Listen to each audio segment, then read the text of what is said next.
उससे पहले लक्ष्मी और दरिद्रता फिर भ्रमण पर निकलती है।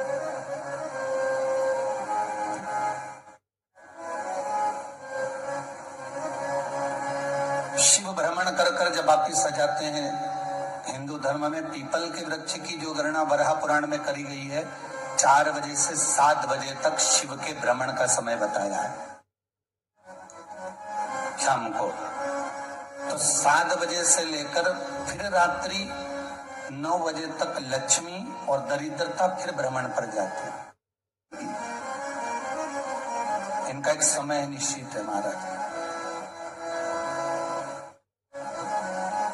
भ्रमण कर कर आ जाना। अब इस बीच में जब लक्ष्मी और दरिद्रता दोनों निकल कर जा रही हैं, तो दोनों एक भाव रख कर जाती हैं कि आज हमको कहां प्रवेश करना है।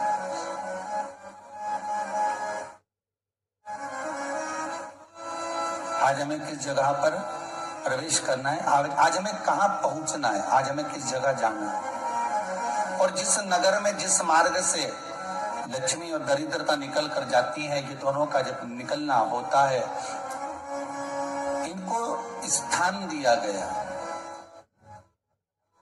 जहां पर स्वच्छता हो, घर के दरवाजे पर रंगोली डली हुई हो, द्वार पर जल छीटा गया हो। महाराज, उस द्वार पर लक्ष्मी प्रवेश करती है तो दरिद्रता भी जाने लगती है अंदर। जब दरिद्रता अंदर जाने लगती है तो लक्ष्मी उसको रोक देती है। पहले मैं देखकर आती हूं कि तेरे लिए स्थान है कि नहीं है, तो यहां रुक।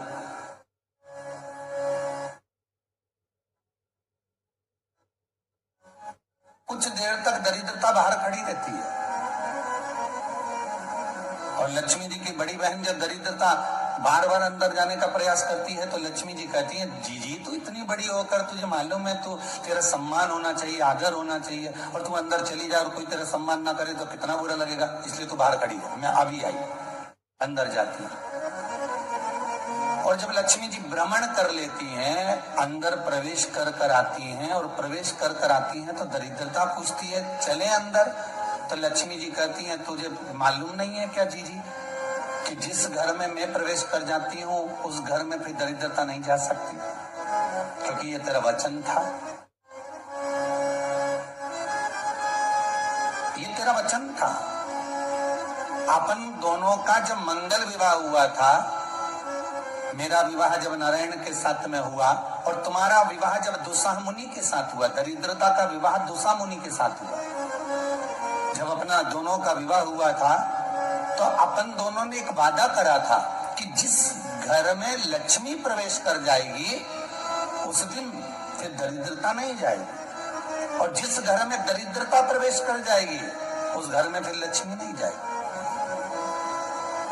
अब जब मैं अंदर देख कर आ गई हूं तो तू अंदर नहीं जा सकती, अर्थात लक्ष्मी के चरण जिस घर में पड़ गए उस घर में फिर दरिद्रता प्रवेश नहीं कर रही। चलते चलते फिर दरिद्रता ने देखा और लक्ष्मी जी इसको लेकर गई, और लक्ष्मी जी ने देखा कि इसके दरवाजे पर जल नहीं छीटा गया, इसके दरवाजे पर ना रंगोली डली है, इसका द्वार साफ नहीं हुआ है,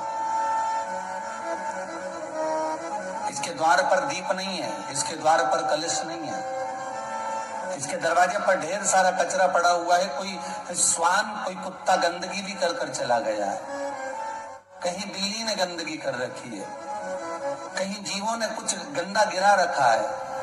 तो फिर लक्ष्मी जी कहती है, जीजी अब मैं होकर आ गई थी ना, अब तू जा, तू होकर आ।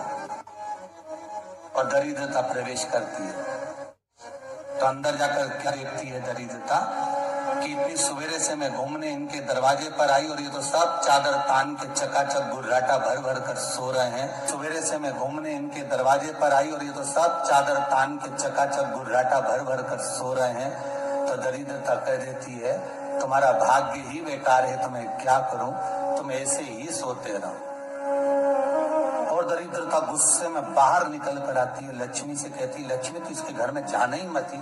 तो दरिद्रता को कहती है, जीजी तेरी बात नहीं मानूंगी क्या मैं? लक्ष्मी जी बोली, मैं तेरी बात नहीं मानूंगी, बिल्कुल नहीं जाऊंगी इसके घर में, तू चिंता मत कर, चल आगे चल। फिर आगे बढ़े। ये लक्ष्मी और दरिद्रता का प्रवेश। आपके घर का द्वार, आपके घर का दरवाजा। फिर निवेदन करूंगा एक बहुत सुंदर बात, हमें महाराष्ट्र से सीखना चाहिए, हमें साउथ से सीखना चाहिए, दक्षिण से। जिस समय पर भक्ति देवी यमुना जी के घाट पर रो रही थी अपने पुत्र ज्ञान और वैराग्य को गोदी में लेकर, समय देव ऋषि नारद ने प्रश्न किया था कि तुम कहां पर पोषित हुई हो, तुम्हें ऊर्जा कहां से प्राप्त हुई? तो कहा मैं गुजरात से तो चली हूं।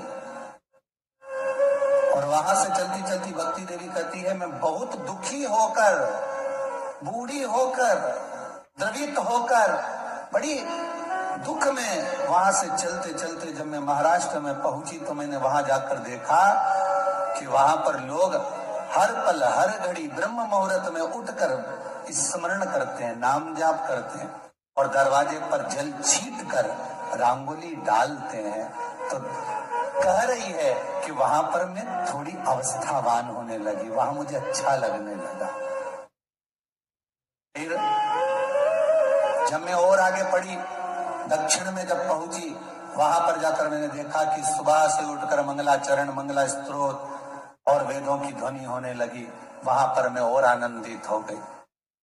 हमें कुछ चीजें महाराष्ट्र से सीखना चाहिए कि वहां रहने वाले जो भगत हैं, वारकरी संप्रदाय के जो भक्त होते हैं, वैष्णव जो धर्म के भक्त होते हैं, उनका नियम है सवेरे के समय घर में पानी है कि नहीं है, पर जब भी वो घर का दरवाजे के बाहर थोड़ा ना थोड़ा पानी तो छींट ही देते हैं। और छींटने के बाद फिर वहां पर अपने यहाँ तो दिवाली पे रंगोली बनती है जी, और वहां पर रोज की रंगोली बन जाती है कि कभी हो सकता है परमात्मा राह भूल कर हमारे घर में प्रवेश कर जाए, इसलिए वहां प्रतिदिन की रंगोली, प्रतिदिन।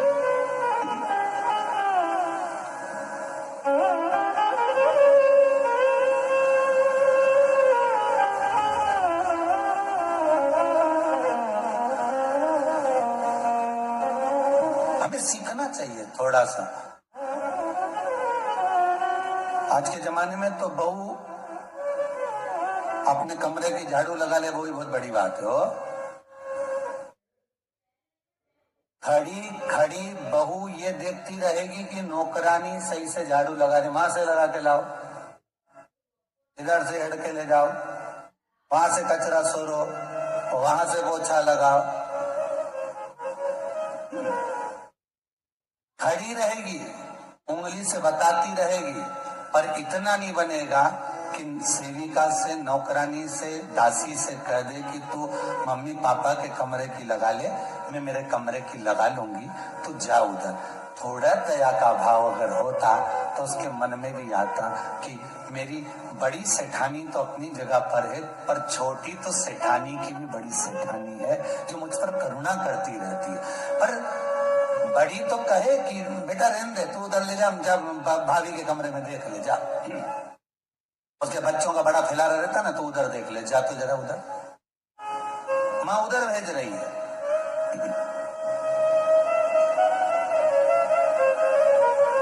थोड़ा सेवा का भाव हमारे भीतर। और एक निवेदन तो हमेशा करा है और अब आज भी करता हूं, पूरे घर की सफाई करवाओ, पूरे घर में तुम पोछा झाड़ू जो चाहे करवाओ, मना नहीं है, पर एक निवेदन है, रसोई घर के अंदर बहू और बेटी ही जाकर भोजन बनाए तो अन्नपूर्णा सदा कृपा करती है महाराज। बहू और बेटी। एक सुंदर कथा आती है पितरों की। एक बार सारे पितर जानते हो ना आप लोग, जम के तो बोलो, जो चले गए, प्राण छूट गए, जो चले